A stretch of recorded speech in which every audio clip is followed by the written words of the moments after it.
سیدی غوث اعظم رضی اللہ تعالیٰ عنہ کی جب ولادت ہونے والی تھی تو آپ کے والد گرامی حضرت سیدنا ابو صالح موسیٰ جنگی دوست رحمت اللہ تعالیٰ علیہ نے غوث پاک کی ولادت کی رات، یعنی ہم کہہ سکتے ہیں کہ وہ بھی رمضان کی پہلی رات ہی تھی، جب آپ کے والد محترم نے خواب میں نبی پاک علیہ الصلوۃ والسلام کی زیارت کی، اور اس میں صحابہ کرام کی بھی زیارت ہوئی، اولیاء کرام بھی جلوہ فرما تھے، اور ان الفاظ مبارکہ سے میرے آقا علیہ الصلوۃ والسلام نے حضرت ابو صالح موسیٰ جنگی دوست رحمت اللہ تعالی علیہ جو غوث پاک کے والد ہیں ان کو کیا بشارت دی کہ اے ابو صالح، اللہ عز و جل نے تم کو ایسا فرزند عطا فرمایا ہے جو ولی ہے اور وہ میرا اور اللہ کا محبوب ہے، اور اس کی اولیاء اور اقطاب میں ویسی ہی شان ہوگی جیسی انبیاء مرسلین میں میری شان ہے۔ سبحان اللہ، ابھی ولادت ہوئی نہیں ہے اور بشارتوں کا سلسلہ ہے، خوشخبریوں کا سلسلہ ہے، نبی پاک کی طرف سے یہ بشارت دی جا رہی ہے۔ سبحان اللہ۔ میرے بیچ اسلامی بھائیو، غوث پاک رضی اللہ تعالیٰ عنہ یکم رمضان مبارک کو جمعہ کا دن تھا، 470 سنہ ہجری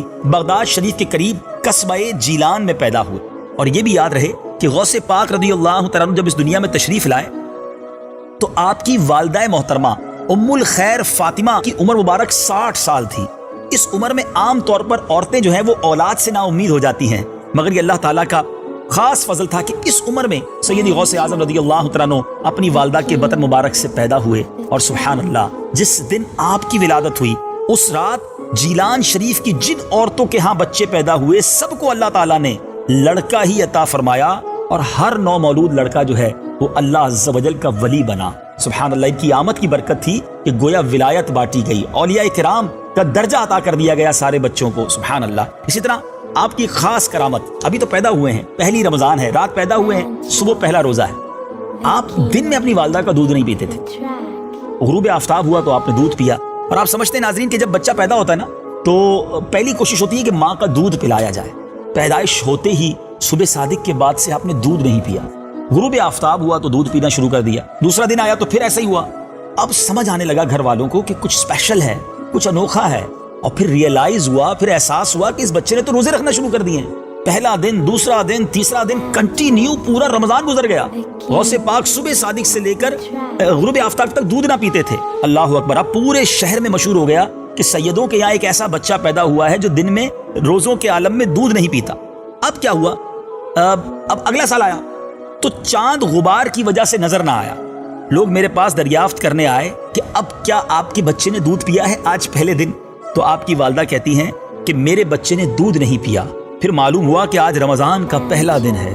اللہ اکبر۔ اگلے رمضان میں اور یہ بات کنفرم ہو گئی کہ غوث پاک نے پہلے دن سے پھر بھی دودھ پینا چھوڑ دیا۔ اے مدری چل کے ناظرین، یہاں سیکھنے کو کیا ملا؟ کرامت تو بڑی کمال کی ہے، کئی بار سنی ہے، سنتے ہیں جب بھی ایمان تازہ ہوتا ہے، مگر آج اس کرامت کو بیان کرنے کا اس کی ایک اہم وجہ یہ ہے، ہم پر روزے فرض ہیں، اور یہ اسلام کے 5 پلرز میں سے، اسلام کے 5 ستونوں میں سے ایک ستون ہے۔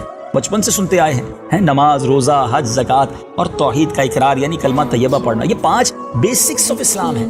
کیا مسلمان روزہ چھوڑ سکتا ہے؟ غوث پاک کے چاہنے والے مجھے سن رہے ہوں گے، قادری ہوں گے آپ، پیران پیر کے چاہنے والے ہوں گے، ہو سکتا ہے آپ کے گھر میں 11ویں منائی جاتی ہو، کیا غوث پاک کا چاہنے والا روزہ چھوڑ سکتا ہے؟ نہیں میرے میٹھے اسلامی بھائی، رمضان کا روزہ کسی حال میں نہیں چھوڑنا۔ یہ الگ بات ہے کہ کچھ ہمیں اجازتیں ہیں سفر کے عالم میں، بیماری کے عالم میں، لیکن کیا وہ وجہ جو آپ اپنے لیے سوچ رہے ہیں اس کی اجازت ہے؟ چھوٹی سی وجہ پر خواہ مخواہ روزہ چھوڑ دینا، اس کا سخت عذاب ہے۔